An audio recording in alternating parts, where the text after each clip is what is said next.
Welcome back to Voyage Beyond Earth. I realized that in the last episode, I didn't delve into details about SpaceX, Virgin Atlantic, X-Corp, or other such private organizations. And the reason for that was I wanted to talk about them in this episode because these companies are literally engineering our future. All this and more on Voyage Beyond Earth.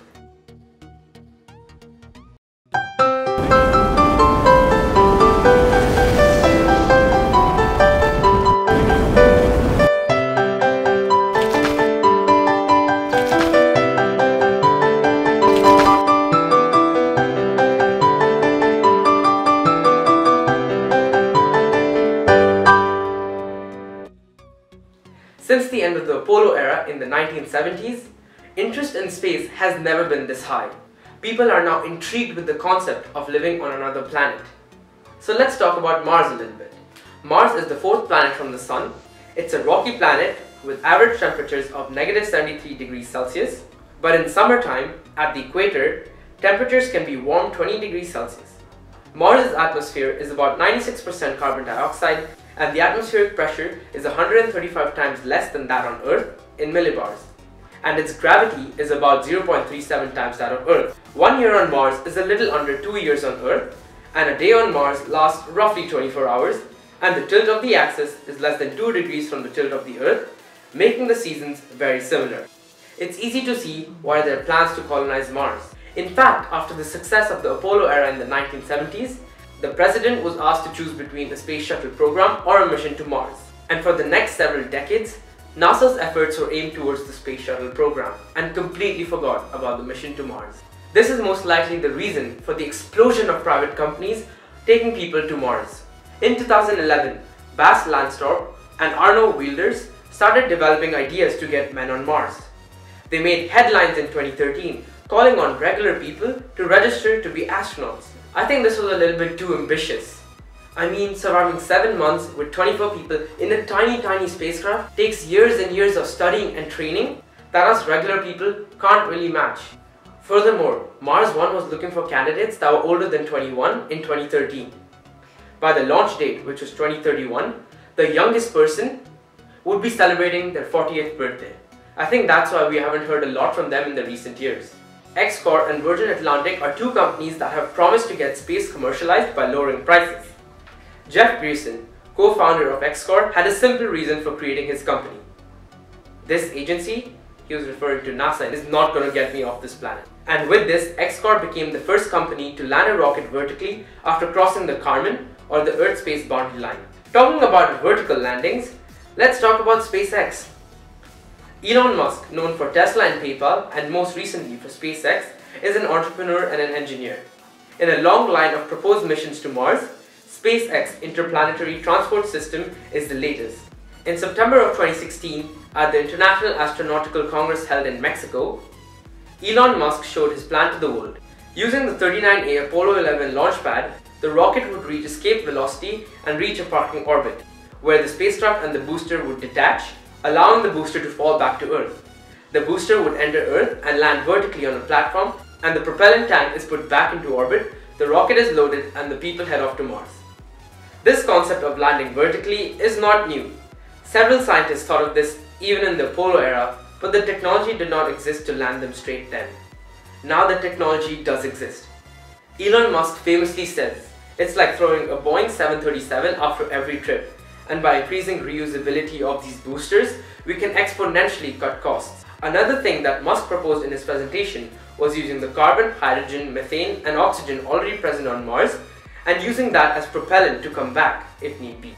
Elon Musk also proposes using the same booster 1,000 times, the same fuel tanker 100 times, and the same ship 12 times, which is a drastic jump from the one-use-throw method used by NASA. The Mars vehicle, they must have thought a lot about that name, would be made of carbon fiber along with the fuel tanker, which would also be made of carbon fiber. They did a recent test and were able to create a completely airtight and non-leaking fuel tank that NASA was never able to perfect. For thrust, they will use liquid oxygen as the oxidizer and the liquid methane as the fuel, which they can even harness at the poles of Mars.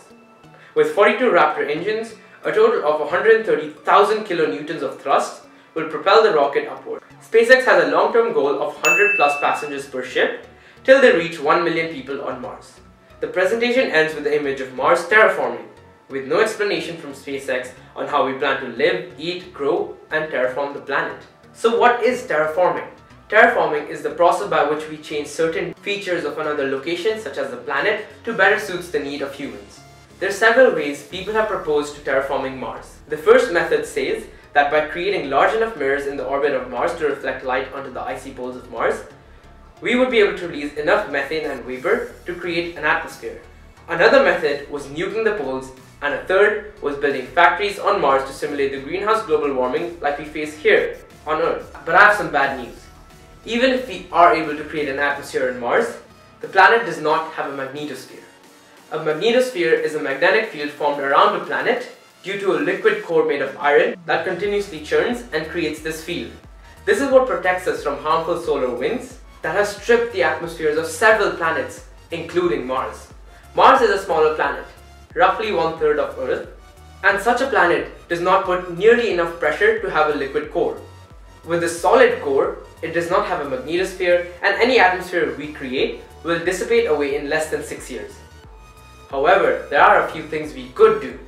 Von Neumann machines are self-replicating robots. It's still an idea though, that could potentially travel to a planet, harness its precious resources, and eventually create more of itself.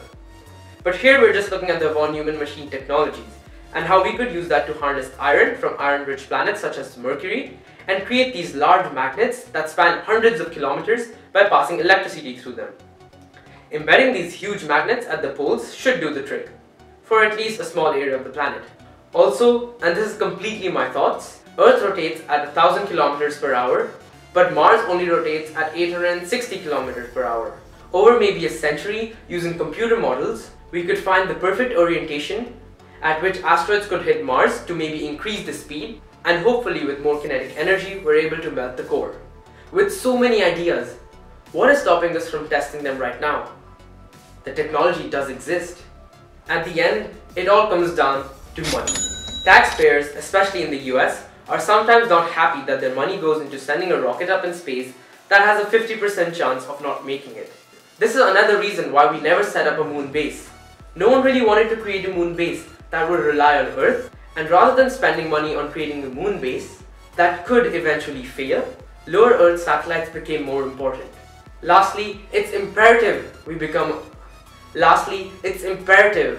a multiplanetary species, or a single disaster could be the end of humanity. But we'll talk more about that in tomorrow's episode, where we explore what's next. What happens after the Mars missions? Thank you for watching Voyage Beyond Earth.